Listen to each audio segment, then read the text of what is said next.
Okay, we're looking at problem number 6, and we want to tell if they are parallel, perpendicular, or neither. So, if it's solved for y, you already see the slope. That means y equals mx plus b. So, m is 3. It's already solved. I know the slope. M is 3. Now we look at the second one. And if you're saying that m is 3 for this one, that's incorrect. This has to be solved for y. So we have to get this to look like y equals mx plus b form. What's in the way is the negative 9. It needs to be moved. How do we move it? Divide it off because he's multiplied. You do that to everything. Now you're left with y equals, this becomes a negative 1/3 x plus 2. A negative divided by a negative is a positive. This is a positive, and it's divided by a negative. That makes it a negative.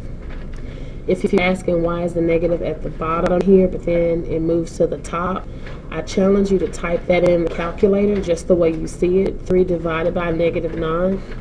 The calculator in the TI Inspires will automatically flip it and make the sign go up. We don't write the signs in the bottom. It's not wrong. We just don't. It's always written in the top. And then 3 divided by 9 is not 3, it's 1/3 because the bigger number is at the bottom.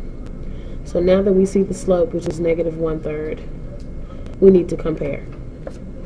So we know they're not parallel because to be parallel, the slopes have to be the same. Same number for both of them. Same slope. So this says 3, this is 1/3. This is $3, that's 33 cents. This says you have $3. This says you owe somebody 33 cents. So that's not the same. Let's talk about perpendicular. Perpendicular, when the sign has changed, so you have to change the sign, and then you have to flip it. Now let's understand what that means. I was explaining this prior to this, and I talked about one of them being negative and one of them being positive, and I should have kept that lingo. So let me make sure this is clear.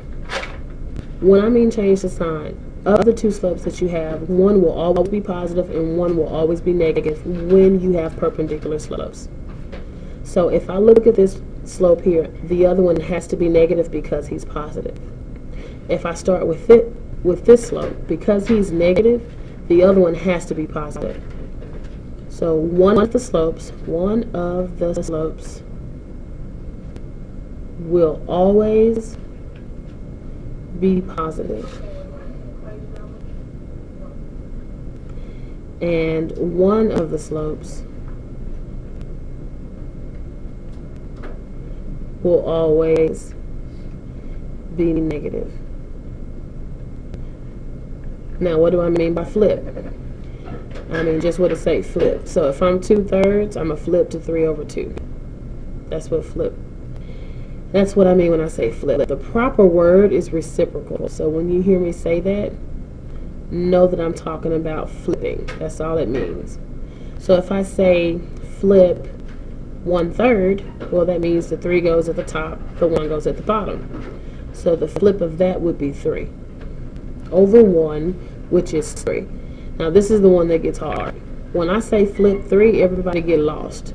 That's because there's a process. You have to first put it over 1 and then flip it, and that's how you get 1/3. So now that we know what it means to be perpendicular, let's look at the two slopes we have. Is one positive and one negative? Okay, then that requirement is met. Did I flip it?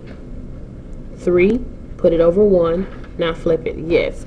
Because both requirements are met, this is perpendicular. So now we do number 7. Ooh, neither of these are solved for y, so I don't see slope in the first, nor do I see it in the second one. So I'm going to start with the second one because this one looks like that one, the one we just did. So I'm going to go ahead, and I know to divide that off. So I'm just going to divide that off. That makes that cancel. Make sure you divide off the negative with the number. Don't take the negative off. You have to divide off everything. So now you're left with y equals a negative divided by a negative is a positive. Good job. A negative divided by a negative is a positive. Good job. So that's plus 4.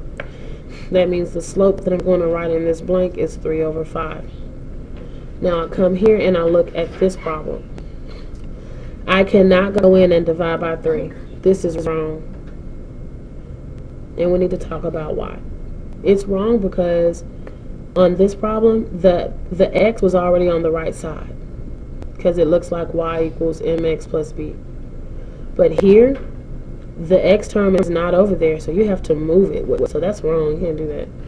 You have to move it first. And the way you move it is different from the way you move the number by y. Because we're moving the letter and the number, you're going to add or subtract it.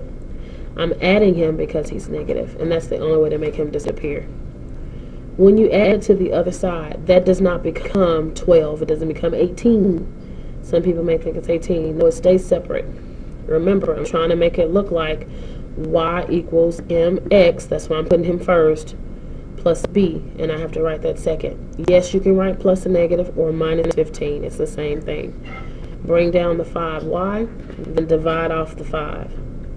When you divide off the 5, you have y equals, this is 3 over 5x minus 3. You get 3 over 5 for m. We look at the two slopes and they are exactly the same. Therefore, they are parallel. This is the symbol for parallel. This is the symbol for perpendicular. Got to get you guys ready for geometry. Okay, now that you know that, you're going to do number 8 by yourself.